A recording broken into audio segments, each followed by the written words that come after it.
Japan's ownership of an entire archipelago in the East China Sea may be up for review, not by Tokyo, but by Beijing. The Okinawa island chain is home to sprawling U.S. military bases and tens of thousands of American troops.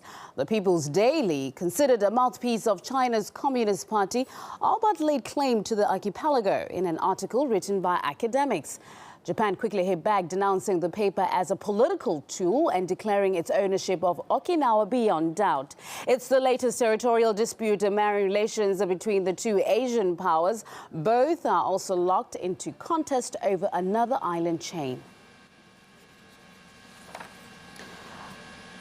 Right, let's get more perspective on what China is hoping to achieve here with James Corbett, editor of a Japan news website. Mr. Corbett, a bold move on China's part, but realistically, what does Beijing hope to gain here?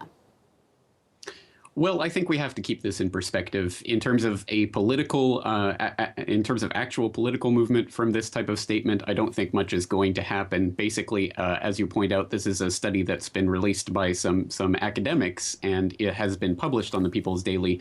But I don't think we can say it's necessarily coming from the Beijing government, or that we would expect anything to come of this from the on the international level.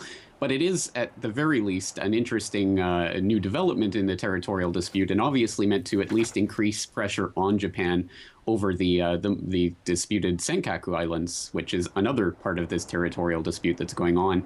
But in terms of Okinawa itself, it's been within the Japanese sphere of influence for at least the last 400 years now, and has been formally ceded by China in the Treaty of Shimonoseki back in 1895. So I think it's well embedded by now in international politics that it is part of Japanese territory. We've seen kind of this ping-pong thing happening between Japan and China. How long will Japanese patience last? It's been frequently prodded by China these last few years, and with regards to territorial disputes. Well, I don't think that's something that's really up to Japan to decide, because I think that China is basically just asserting itself internationally in more different areas, not only within its own backyard. For example, we saw the Bank of China recently cutting off the Foreign National Bank of North Korea, but we see it venturing into other types of diplomatic forays that we haven't seen before, with both Abbas and Netanyahu visiting China this week, and Beijing and Xi Jinping coming out and saying that there is a Chinese idea for an Israeli-Palestinian peace plan. So China really does seem to be starting to flex its international muscles a little bit more right now, and I think we have to see that within that broader development.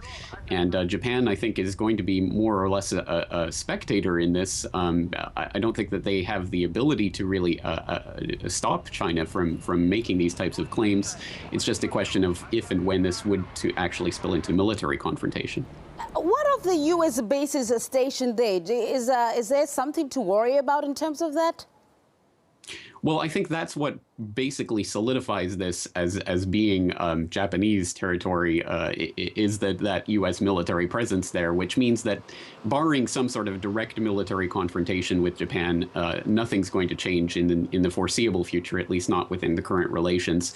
But of course, this brings up the fundamental issue of all of this, which is China is trying to argue that it has historical claims over the Okinawa Islands. Japan has these formal claims that it set up in the Meiji era back in the 1870s, but its dispute completely excluded from this is the fact that, of course, there is an ethnic indigenous population in Okinawa who are the ones who are completely forgotten in all of this and are being used as pawns, as they have had to suffer through basically imperial regime after imperial regime, and now it's basically a site for U.S. military bases.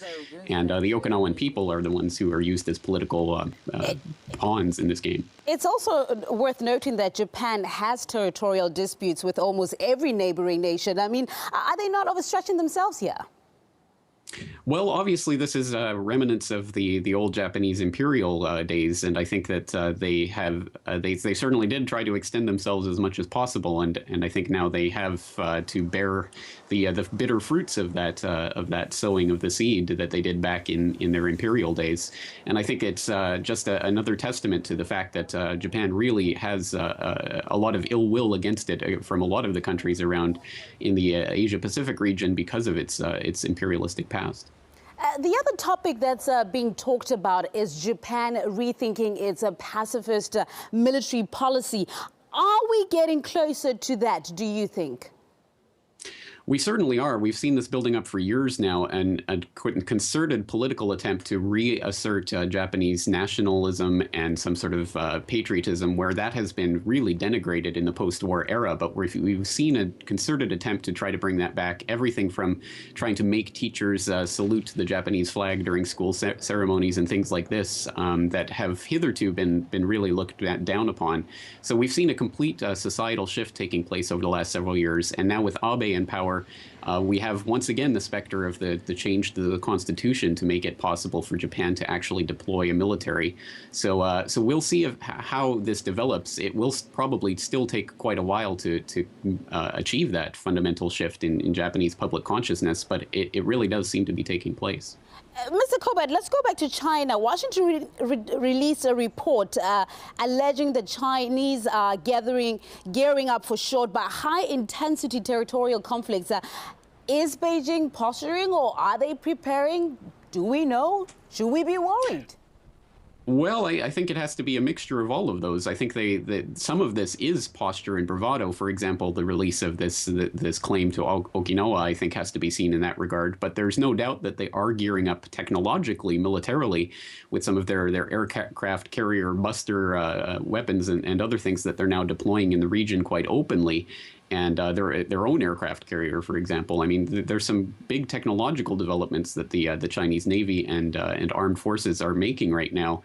And it's still quite a ways away from being able to, I think, assert itself with anything like what the U.S., for example, could assert in the region. But it is building up right now, and I think that analysts have to take that at least somewhat seriously, given the incredible amount of expense that China is pumping into its armed forces right now. How do we see this Okinawa dispute unfolding?